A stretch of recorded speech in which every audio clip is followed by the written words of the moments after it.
ঠিক আছে, বুনু অনেকদিন ধরে জেদ করছিল, তাই আজকে চলে গেছিলাম আমি আর বুনু এক্সপো ঘুরতে।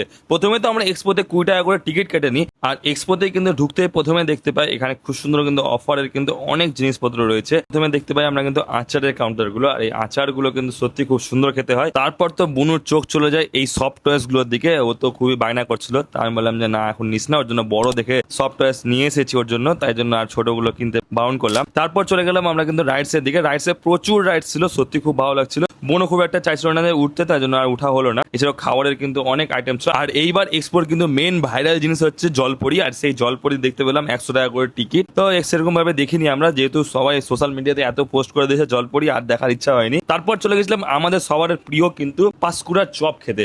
এই পাঁশকুড়ার চপে কিন্তু সত্যি খুব ভালো লেগেছে, গরমা গরম এই চাটনি দিয়ে পাঁশকুড়ার চপ বোন আর আমি দুজনে মিলে খেয়েছিলাম। সত্যি খুবই ভালো লাগে পাঁশকুড়ার চপ। তোমরা কারা কারা ট্রাই করো অবশ্যই কমেন্টে জানিও। তো ছোটখাটো ঘোরার মধ্যে সেদিনকার কিন্তু আমরা এক্সপোতে দুজনে মিলে খুব ভালো এনজয় করেছিলাম। যা যা যাওনি তাড়াতাড়ি কিন্তু এক্সপো চলে যাও, আর কটা দিনই কিন্তু এক্সপো আছে। তো ভিডিও ভালো লাগছে লাইক কমেন্ট শেয়ার করো, সাবস্ক্রাইব করো চ্যানেলটিকে। দেখা হচ্ছে আবার অন্য কোনো ভিডিওতে। এখনকার মতন টাটা বাই।